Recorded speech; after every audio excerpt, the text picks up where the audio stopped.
درود و وقت بخیر خدمت همه شما بینندگان عزیز. من علی مهربانی هستم. خوشحالم که پنجشنبه شب 29 مرداد ماه با برنامه وطن مهمون خانه شما هستیم.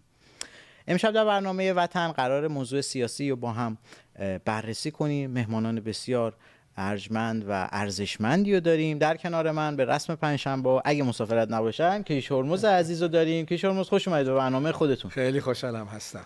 وقتی نیستید حسابی جاتون خالیه. نه بابا، شما اینقدر مهمونای عالی میارید که من میگم همونا رو ادامه بده، مثل آقای دکتر آریان. ما تلاش میکنیم تا شاید بتونیم لول برنامه رو در نبود شما نگه داریم، ولی خب واقعا کار خیلی سختیه و شما جاتون پر نشدنیه. من قبل از اینکه بخوام موضوع برنامه رو و مهمان سیاسی برنامه‌مون رو خدمت شما بزرگواران معرفی کنم و بهش بپردازم، امروز صبح با صدای نحس اذانشون دوباره یکی از افراد متهم در پرونده میدان علیخانی اصفهان رو اعدام کردن. متهمی که من خدمتتون عرض میکنم تو سیستم قضایی خودشونه. این پرونده میدونید که ایرادات و در واقع اشتباهات بسیار فاحشی توش هست، نه به گفته من، به گفته افرادی که در کار قضاوت هستن و در دادگستری حتی جمهوری اسلامی کار میکنن و وکلا. اما فرزند افغان و جانفدای میهن قائم حسینی به دست جمهوری اسلامی امروز صبح کشته شد. تا الان 5 نفر رو در این پرونده اعدام کردن و فکر میکنن با این ادامه این مسیر، اعدام‌های فله‌ای بدون هیچ نظم و مقررات و قانونی میتونن سرکوب مردم رو ادامه بدن. چیزی جز اعدام و شکنجه و سرکوب یاد نگرفته جمهوری اسلامی. جواب اعتراض مردم رو با گلوله داده. وقتی مردم مسالمت کردن، سالهای سال دل بستن به اصلاحات از زمان خاتمی، جمهوری اسلامی جوابش فقط همین بوده. و هفته گذشته تو برنامه‌های قبلیمون صحبت کردیم با مهمانانمون. با این انتصاب‌های جدیدی که انجام دادن، پافشاری خودشو میخواد همچنان انجام بده رو رویه معمول و معقول خودش. وقتی شرایط رو نگاه میکنیم، این اسما فقط اسم فرد نیست. الان ما قائم حسینی جاویدنامو گفتیم، فقط یک عنوان نیستش، یک زندگیه، یک رویا پشتش بوده که جلوش گرفته شده، کشته شده.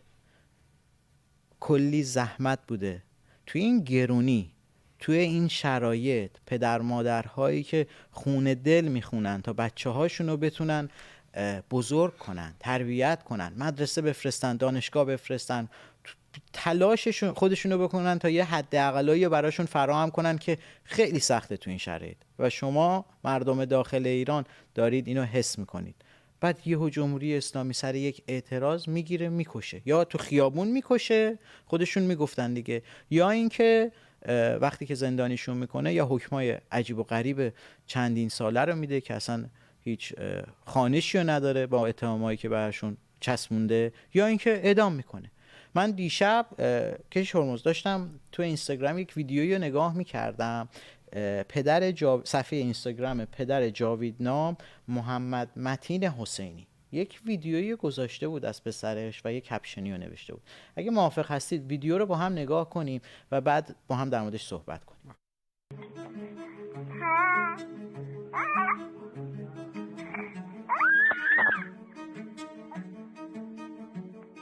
محمد متین حسینی. ماشاءالله. چی کار داری میکنی؟ الان دارم موامو شونه میکنم. آفرین. چرا موهاتو شونه میکنی؟ خوشگل بشی؟ آره کلا. فردا تولدت دیگه، تولد 6 سالگی. نه بشویش به خدا راست میگم. نه اونو باید کشون. چرا؟ داریم حرف میزنیم با هم بابا. جان بگو. میگم راست میگی؟ به خدا. 17 آذر 1395 محمد متین حسینی این بازیکن با شماره 33 از باشگاه شاهین حالا مانع‌ها رو یکی پس از دیگری رد میکنه، به آخرین مانع میرسه. ماشاءالله.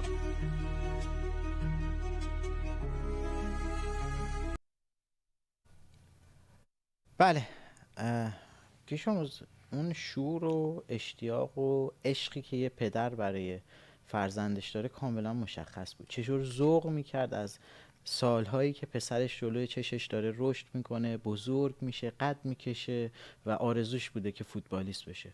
خیلی راحت با یک چکیدن ماشه جمهوری اسلامی تمام اینها رو پایان داد. این از کجا میاد؟ اینا چرا تمومش نمیاد؟ تا کی میخوان ادامه بدن؟ چه دشمنی با این بچه داشتن و ما ایرانیان؟ این ریشه‌شو شما از کجا میدونید کیش هرمز؟ ولی کلا خب باور اینه که جان انسان ارزشی نداره.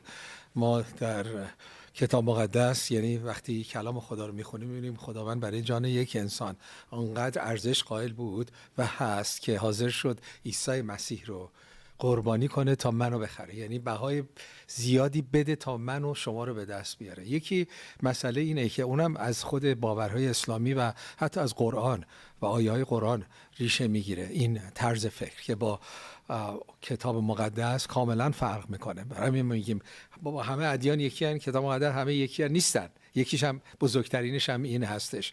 دوم اینه که حکومت ترس هست و اگر اعدام و ادامه نده باز مردم شاید جری‌تر بشن. حالا انواع اقسام اعدام‌های سیاسی و اعدام‌های به بهانه دیگه. میدونیم که خیلی مواقع این اعدام‌ها روی پرونده‌های ساختگی هستش. حالا این مورد رو نمیدونم ولی اینو بارها و بارها دیدیم که حتی رو پرونده‌های ساختگی اعدام میکنن و هدف ترسه، وحشته. و باز هم این رو از باورها میبینیم، باز هم اینو از خود حضرت محمد میبینیم، رفتارش از خود قرآن میبینیم. اینا فقط مسئله سیاسی نیست، یک ریشه باوری و ایمانی و روحانی داره این نوع رفتار. این اجازه بدید تو همین مبحث با هم یک گفتگوی ادامه داشته باشیم. شما خوب اشاره کردید که اومدید روی اسلام و انگار که کامل اسلام و مسیحیت سر این اصل متقابلن. یعنی شما نگاه کنید اسلام میگه که تو برای رسیدن به اون آرمان اصلا ایدئولوژیش این شکلی تعریف میشه، میتونی بکشی، میتونی قتل کنی، تجاوز کنی، سرکوب کنی، اسیر هر کاری باید انجام بدی تا به اون آرمانت برسی و بعد اگه در اون راه هم کشته بشی شهیدی دیگه، جا تو بهشته.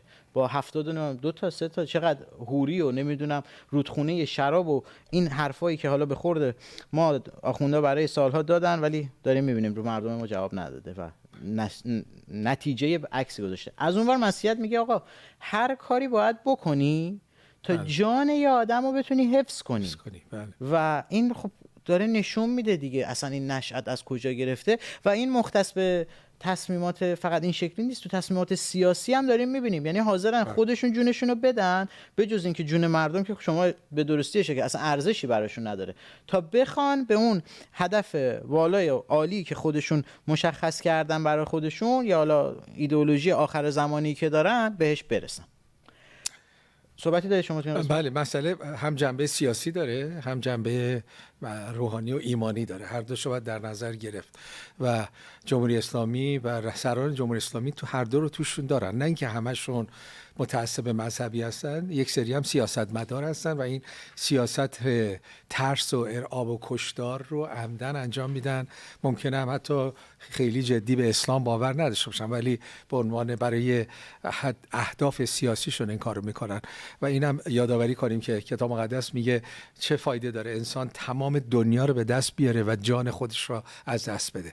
یعنی از چشم اون خدای عشق و محبتی که در کتاب انجیل به ما معرفی شده، از دید او، نه از دید الله، از دید او یک انسان به اندازه تمام دنیا میارزه و این حرف اوست. البته اینم میخوام یادآوری کنم، من بعضی مواقع من آیه قرآن رو یا از قرآن میگم، بعضیا میگم به ما توهین میکنی و من میگم اگر از آیه قرآن شما من نقل قول کنم آیه این توهینه به شماست، پس برید قرآنتون رو بخونید. بله، من تو برنامه‌های قبلی مثلا میگفتم که آقا رهبر غایب آقا فقط مقواشو آوردن، میگفتن توهین میکنین، میگفتن بابا خب نیست، نه تصویر، فقط ای آی ازش هست. و پزشکیانی که دچار توهمات خودشون میگه 7 ساعت من باش جلسه داشتم، بعد خیلی جالب بود خود بیت رهبری عنوان کرده بود جلسه 2 ساعت و نیم بود. حالا از این حاشیه‌ها که تو جمهوری اسلامی و بین این گروه‌های تروریستی زیاده بخوایم بهش بپردازیم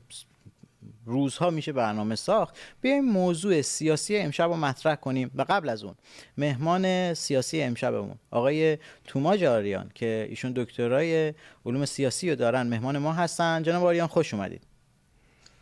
درود بر شما، سپاس از دعوت شما، درود بر کشیش هرمز شریعت و درود خدمت شما جناب مهربانی و ملت ایران. زنده باشید. جناب آریان عزیز و کشیش هرمز عزیز، موضوعی که من انتخاب کردم در موردش صحبت کنیم امشب برمیگرده به سفر محمد باقر قالیباف رئیس مجلس جمهوری اسلامی و از فرماندهان برجسته سپاه پاسداران که وارد بغداد شد. سفری که عنوان رسمی اون جوری که خودشون اعلام کردن گفتگو درباره امنیت، تحولات منطقه و همکاری تهران و بغداد. اما وقتی نگاه میکنیم پشت این عنوان رسمی که خود جمهوری اسلامی گفته چند تا موضوع یا بهتره بگم پرونده حساس قرار داره. آینده گروه‌های مسلح در عراق، رابطه بغداد با تهران و واشنگتن هستش و از اون ور انرژی و نفت و مهمتر از همه اینا این که عراق تو سالهای آینده یا شاید بهتره بگم ماهای آینده و تحولات پیش رو و شاید درگیری احتمالی بعدی سمت جمهوری اسلامی خواهد بود یا سمت واشنگتن. چرا این حرف رو میزنم؟ چون ما دیدیم که دولت عراق بر انحصار سلاح در دست دولت تاکید ویژه‌ای رو انجام داده و از گروه‌های مقاومت که مثلا هشت و شبیه که از اونها هست یا حالا کاتبین و خیلی چند تا چیز دیگه که اسمم زیاد دارن، اینا به هر کی که میبینن اون ایدئولوژی آخر زمانی داری تفنگ میدن دستش، پولم بهش میدن، میگن آقا برو دیگه تو با ما هستی. خیلی داره اونا رو تحت فشار قرار میده. پس من میخوام سوال اولم از جناب آریان عزیز داشته باشم. شما این سفر رو یک سفر اونجوری که جمهوری اسلامی میگه پارلمانی یا دیپلماتیک میبینید یا اینکه نه اصلا هدف چیز دیگه هستش؟ به توضیحات و مقدمه منم کاری نداشته باشید شما. و چرا اینقدر این سفر تو این بازه زمانی مهم تلقی میشه جناب آریان؟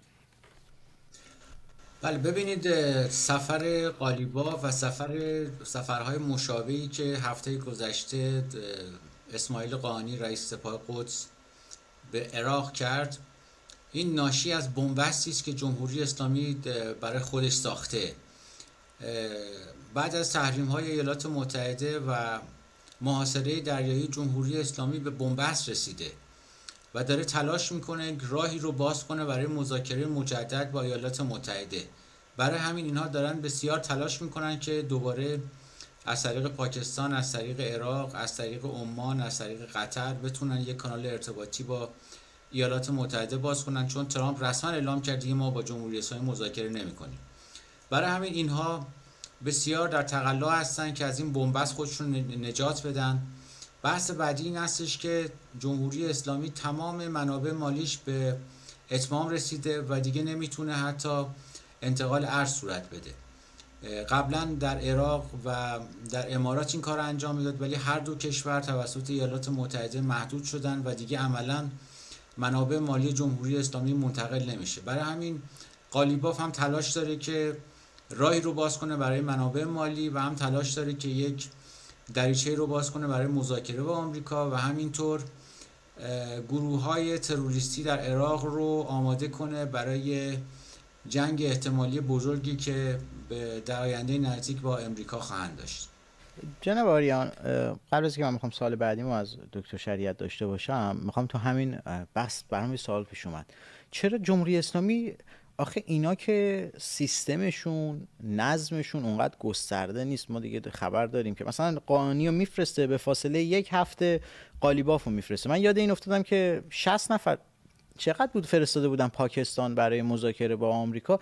این دلیل این که افراد مختلف رو توی بازه زمانی کوتاه میفرستن واقعا دارن برنامه‌ریزی رو انجام میدن یا اصلا تو خود سپاه به هم اعتماد ندارن؟ چون ما دفعه پیش داشتیم نماینده رهبری فرستاده بودن با قالیباف، کار به مذاکره هسته‌ای رسید و مذاکره رفت رو هوا دیگه. شما دلیل اینو چطور میدونید؟ یا ندارن یه برنامه‌ریزی رو انجام میدن که حالا یه سری تحرکات احتمالی رو از نیروهای وابسته به جمهوری اسلامی تو عراق بخوان ببرن جلو و انجام بدن؟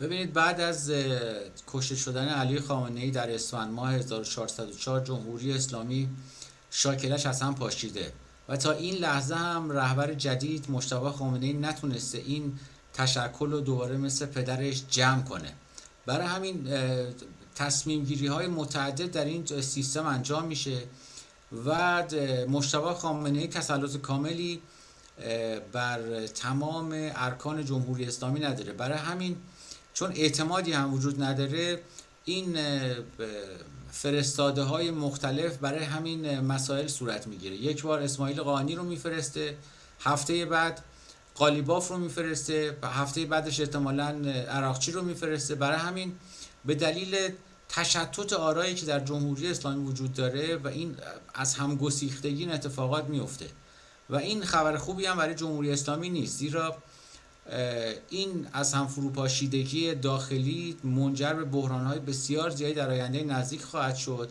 و ما می‌بینیم که این بازی که با امریکا در 3-4 ماه گذشته انجام دادن منتهی به تحریم‌های کامل بر علیه جمهوری اسلامی شده و اینها رو در لبه پرتگاه قرار داده، هم بر لبه پرتگاه قحطی، هم بر لبه پرتگاه شورش مردم ایران و هم در لبه پرتگاه جنگ. عذرخواهی میکنم صحبتتون رو قطع کردم، فکر میکنم انتهای صحبتتون بود. به اون خواهیم رسید و با هم دیگه بررسی خواهیم کرد. اما جناب شریعت، خب بذارید سوالمو یه جور دیگه، از یه دیدگاه دیگه، یه پرسپکتیو دریچه دیگه باز کنم و از شما بپرسم. خب کشور هرمز عزیز، الان رفته قالیباف حالا و قانی اینا دارن سفر میکنن برای امنیت منطقه یا برای امنیت خودشون. من میخوام از شما بپرسم، امنیت منطقه یا اصلا امنیت تهران، جمهوری اسلامی ایران، چرا باید تو عراق معنی بشه؟ این سفرها برای چی؟ یعنی الان هشت شعبی نقش اینقدر موثری یا میتونه داشته باشه یا اصلا امنیت خودشون رو تو کجا میبینن؟ اینا کجا براشون تعریف میشه؟ بله، خب جمهوری اسلامی تمام بازوهاش از دست داده و تنها اون چیزی که باقی مونده هشت شعبی هست و هشت شعبی براشون خیلی مهمه و اینو در سرکوب مردم ایران دیدیم. وقتی که مردم به خیابون اومدن، اینها از نیروهای خارجی و از هشت شعبی و امثال اونها استفاده کردن و کامیون اومدن ایران و با مسلسل مردم رو کشتن. برای امنیت داخلی در حقیقت، نه امنیت خارجی.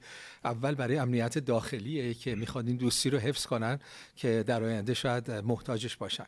از طرف دیگه عراق داره اون، چون هشت شعبی داره حمایت مالی میگیره و با این تحریم ها حمایت مالی کمتر خواهد شد. پس قبل از اون که حمایت مالی رو قطع کنن، میبینی دوستتو میگی ما هستیم، ما با هم هستیم، حالا پولمون کمتره ولی ما ادامه میدیم این دوستی رو. در حقیقت میخوان اون دوستی رو با کم شدن منابع مالی باز هم ادامه بدن این رابطه رو، چون به نفعشونه.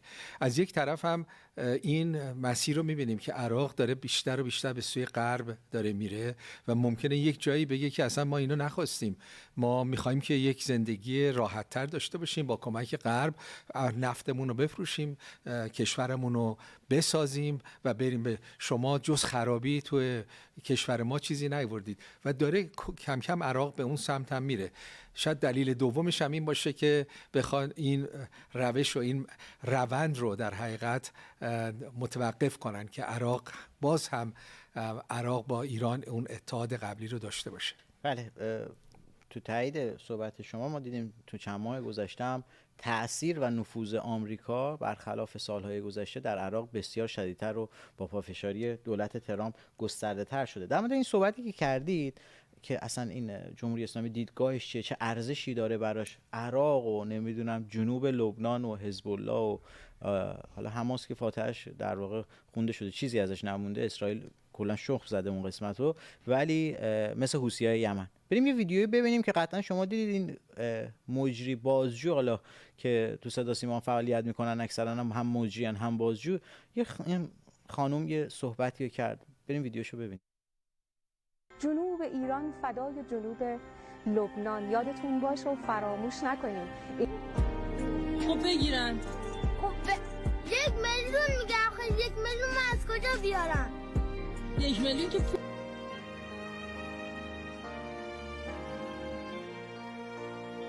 روزها هیچ کس جای کودکان مظلوم جنوب نیست.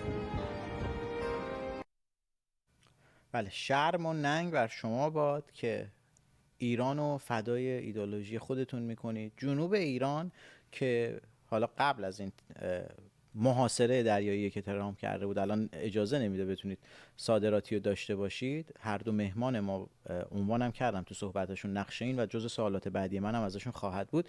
اما جنوب ایران که منبع اصلی درآمد جمهوری اسلامی بوده توی این 47 سال، از نفت و گازش گرفته و این شکلی دارید باهاش برخورد میکنید بدون اینکه اون پول ذره ایش برگرده تو خاک ایران، فقط مثل زالو خونشون رو کشیدید و الان اسرائیل و آمریکا مقصر قطعی برق تو هوای 60 درجه هستن، اونم روزی 2-3 بار. قطعی آب و اسرائیل و آمریکا مقصر هستن و شرم بر شما. مردم ایران خیلی دانا شدن. مردم ایران دیگه تشخیص هاشون بر اساس خرافات نیست و داریم میبینیم چه شکلی دارن تصمیمشون رو میگیرن و گرفتن.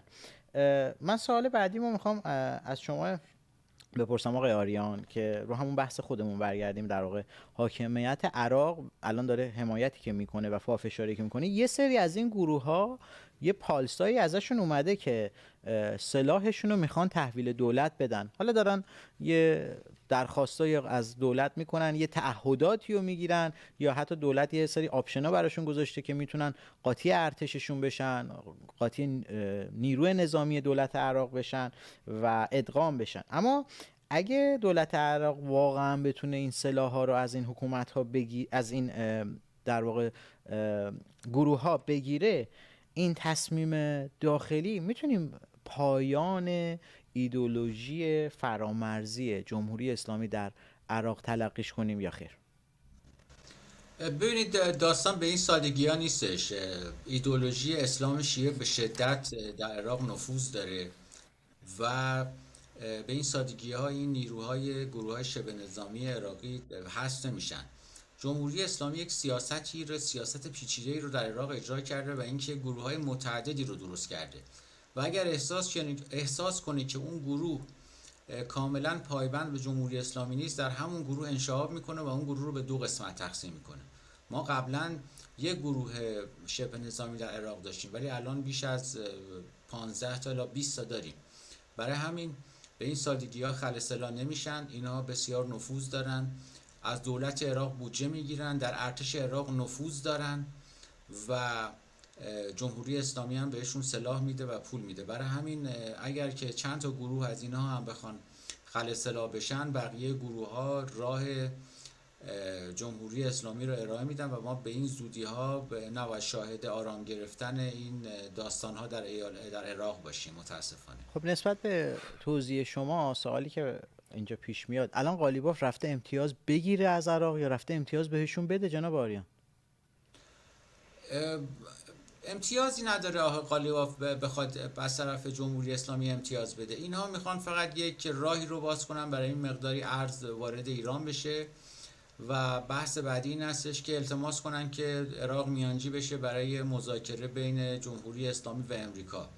ایران هیچ برگ برنده‌ای در مذاکرات با هیچ کشوری نداره، نه اقتصاد درست حسابی داره، نه صادراتی داره به این کشورها، نه ثروتمند هستش که بخواد در اون کشورها سرمایه گذاری کنه.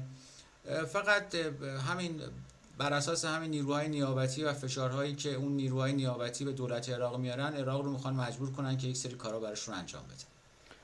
بذارید همین سوالو جور دیگه از شما بپرسم دکتر شهید. ایران الان چه امتیازی داره بتونه به نیابتی‌های خودش بده؟ این نیابتی‌ها که جان فدای جمهوری اسلامی نیست، اینا مزدورن، پول میگیرن که پولشون هم هر وقت قطع بشه ادامه نخواهند داد دیگه. حالا نهایت بخوان یه مدت خیلی کوتاهی ادامه بدن. شما فکر می‌کنید اصلا جمهوری اسلامی چیزی برای ارائه به اینا داره؟ میتونه الان بده؟ همیشه مسئله مالی، حمایت مالی بوده. البته قبلا کمک‌های نظامی هم می‌کردن به سوریه مثلا ولی الان اونم ندارن و تنها کمک‌های مالی اونم با تحریمی که شروع شده و بوده، ولی در این 1-2 روز اخیر آقای ترامپ اون رو به یک مرحله بعدی برده به صورت جدی و نظر من و شخصی من اینه که بهترین روش و استراتژی و سیاست در مقابل جمهوری اسلامی فقط مالیه. نظامی کار نکرده، نمیکنه، مگر اینکه آمریکا بخواد که نیروهای زمینی رو بفرسته که نخواهد فرستاد. بهای بزرگی رو ترامپ باید بده و آمریکا، خود مردم آمریکا جلوش خواهند ایستاد. پس مسئله تحریم ها رو اینها فشار آورده. بازم به فکر من اینه که دوستی ها رو میخواد حفظ کنه، حتی با حمایت مالی کمتر. قبلا میلیون چمدون ما اینها رو میدونیم، اسکناس برده میشد به لبنان، تحویل داده میشد، الان دیگه نیست، ولی میخواد دوستی ها رو حفظ کنه. شاید هم پیغامش اینه که عزیزان مثل ما شما هم یه مقدار تحمل کنید، همه چی خوب میشه. یعنی این ما الان زیاد پول نداریم به شما بدیم، ولی ما از این مرحله میگذریم، شما دوست ما بمونید، وقتی وضعمون درست شد ما دوباره همون حمایت قبلی رو از شما خواهیم کرد. من فکر میکنم پیغامشون همینه که با ما بمونید، الان شرایط خوب نیست ولی ما دوستیمون رو حفظ کنیم و شرایط به شما الان شاید خیلی کم بتونیم کمک کنیم، ولی با ما بمونید، آینده خوبی دارید.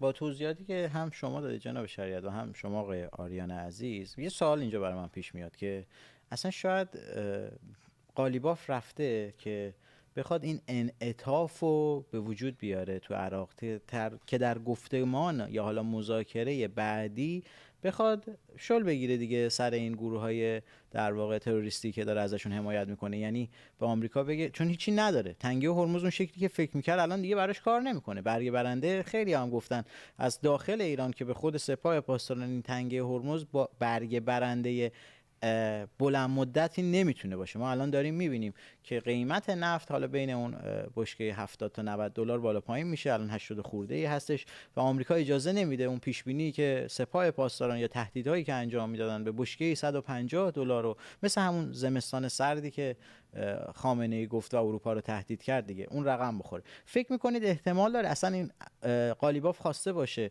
از نفوذ نظامی تبدیلش بکنه به نفوذ اقتصادی، یا اینکه یکم انعطاف به وجود بیاره که بتونه این گروه های در واقع تروریستی، حالا احمد حشد و شبیه و بقیه رو تو مذاکرات آینده از دور گلوی اینا دستشو بکشه؟ ببینید ایالات متحده و عربستان و امارات و کویت بسیار فشار خواهند آورد تا این گروه های حشد و شعبی خلسلا بشن. بحث ایالات متحده نیست، بحث امنیت منطقه است. این گروه ها بسیار خطرناکن. ببینید ایدئولوژی اسلامی و ایدئولوژی شیعه رو نباید دست کم گرفت. اینها اصلا هیچی براشون مهم نیست، اینها فقط ایدئولوژیشون براشون مهمه. جمهوری اسلامی هم به هیچ عنوان از گروه های حشد و شعبی و حوثی ها عقب نمیکشه، به خاطر اینکه گره خورده با سرنوشت جمهوری اسلامی. اینها اکثر کسانی که در جمهوری اسلامی تصمیم گیران اصلی هستن، اینها تفکرات آخرالزمانی دارن و اعتقاد دارن یک روزی حوثی ها از یمن حرکت میکنن و همینطور حشد و شعبی از عراق و یک روزی مکه و مدینه در عربستان سعودی رو اشغال خواهند کرد. وقتی شما این تفکر رو داری، امکان نداره که عقب بکشی از این گروه ها. برای همین جمهوری اسلامی تا زمانی که وجود داره این گروه ها هم هستن و این گروه ها هم قدرتمند خواهند بود، مگر اینکه شما سر مار یعنی جمهوری اسلامی رو از بین ببری و این گروه ها مثل برف در تابستان آب خواهند شد. مرسی، ممنونم جناب آریان عزیز که امشب در برنامه ما حضور پیدا کردید و مسائل رو تحلیل کردید برامون و به سوالات من پاسخ دادید. متشکرم از شما آقای دکتر توماج آریان عزیز. منطقه و سوالات این شکلی رو بذاریم کنار. کیش هرمز، من یه سوال از شما دارم. توی چند وقت گذشته در واقع توافقنامه‌ای امضا شد بین 3 کشور، پاکستان، عربستان و ترکیه، که در واقع حمایت نظامی هم در اون گنجانده شده و حالا ما میدونیم که پاکستان خب کشور اتمی هستش و چه نیروی نظامی داره و بعد از آمریکا توی ناتو ترکیه بزرگترین تسلیحات نظامی رو توی کشورهای عضو ناتو داره و 2 کشور کشورهای قوی هستن از نظر نظامی. هر 3 کشورم ایدئولوژیشون کاملا به ضد اسرائیل و برخلاف دولتشون مردمشون هم کاملا به ضد اسرائیل هستن. ما تو ترکیه، پاکستان و حتی کشور عربستان که میگن رشد اقتصادی و رشد فرهنگی مردمشون همچنان با اصلا قوم یهود و اسرائیلیا یه برادرکشتگی بزرگی، پدرکشتگی بزرگی دارن و به خونشون تشنه هستن. تو چند روز گذشته یه تنش‌هایی بین ترکیه و اسرائیل هم که رقم خوردش و اسرائیل به پایگاه ترکیه تو سوریه حمله کرد مستقیما. از اون ور ترکیه نزدیک شده بود، حالا جرئت نکرد فکر کنم به کشتی‌های نظامی اسرائیل حمله‌ای بکنه، اما تنش بالا رفته. و یه چیز خوب تو همه اینا برای ما مردم ایران اینه که ما تو کتاب مقدس هم داریم میبینیم، هم از گذشته هم تا به الان، شاید تنها دوست و کشوری که راهبردی بتونه با مردم اسرائیل و کشور و دولت اسرائیل همکاری داشته باشه در آینده، مردم و کشور ایران هستش. و این میتونه باعث این بشه که اسرائیل برخلاف تصمیمی که فعلا دولت ترامپ داره و اعلامش هم کرده سقوط رژیم مد نظرش نیست، اسرائیل اتفاقا به اون سمت بره که تحت فشار بذاره. شما این تحلیل من درست میدونید؟ اصلا اینو پیش بینیش درست هستش یا نه ساخته ذهن من هستش؟ خب این که میبینیم مردم ایران خیلی روشنفکر شدن، اول اسلام رو زیر سوال قرار دادن و با مطالعه، اونایی که اسلام رو کنار گذاشتن، نه اینکه حالا همه مسیحی شدن که امیدوارم بشید، چون که این یک واقعیت، یک دین و مذهب نیست، یک رابطه با خدای زنده است، یک تجربه روحانی روزانه است، قوت روزانه، آرامش روزانه، محبت روزانه، شادی روزانه، اینا همه حضور خدا میاد، این به جای خود. ولی خیلی هم اسلامو کنار میگذارن، خب یا بی خدا میشن یا ضد خدا میشن یا دنبال ادیان دیگه هستن و این نشانه آزادی فکریه. از یه جا آزاد شدی، حالا داری میگردی، حالا به کجا برسی دست خودته. آیا واقعا دنبال حقیقت هستی؟ بعضیا میگن که خب اصلا ادیانو کنار بگذاریم، که یک اشتباه بزرگه، چون تو روزو شبو میخوای کنار بگذاری، روزو دیگه کنار نگذار.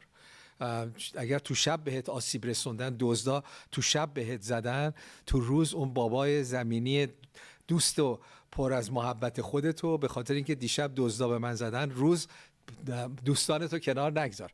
پس این هم هستش که مسئله نجات مردم ایران. خب حالا مسئله روحانی میگم باز شده. یکی دیگه از باز شدن اسارت‌های ایران، مردم ایران، اینه که میگن چرا باید دشمن اسرائیل باشیم؟ این چراش آزادیه، این سوال کردنش نشانه آزادی فکریه. سوال خیلی خوبه. چرا باید ما دشمن اسرائیل باشیم و مگه چیکار کرده؟ بعد میان مردم ایران میگن، تحقیق میکنن، میگن فهمیدیم این نفرت از اسرائیل با اسلام اومد تو و درست هم دارن به نتیجه میرسن. اینو ما نیاوردیم، ما قلب ما دوست داشتن همه ملت هست. واقعا مردم ایران مسئله اسرائیل نیست، مردم ایران دوست دارن با تمام جهان دوست باشن، نه فقط با اسرائیل، با آمریکا، اروپا، با همه مردم دنیا این آزادی رو پیدا کردن. اون اسارت که نفرت در اسلام بهشون تزریق شده آزاد شدن و یکی از این آمپول‌های تزریقی نفرت از یهوده که از اسلام وارد شده. حالا اسلام از کجا آورده؟ این میشه نسل‌ها، میشه قرن‌ها. برمیگرده به کتاب مکاشفه، اون دعوایی که بین اسماعیل و اسحاق بود، اسماعیل و اسحاق، و اونجا پیشگویی میکنه خود کلام خدا که این دو قوم، فرزندان اسرائیل و فرزندان اسحاق، مرتب دشمن خواهم بود. یعنی این مسئله روحانی، نفرت از یهود یک مسئله روحانیه، به اسلام تزریق شده و اسلام به ایران تزریق کرده. ولی الان مردم ایران دارن سوال میکنن، از همه اسارتاشون دارن آزاد میشن. خوب اشاره کردید دیگه. این یه اصله که تمام شکوفایی ها و رشد های بشریت از یک سوال شروع شده و این سوال در فکر مردم ایران هم شکل گرفته. تو رفتارشون داریم میبینیم، فقط تو گفتمانشون و فکرشون نیست.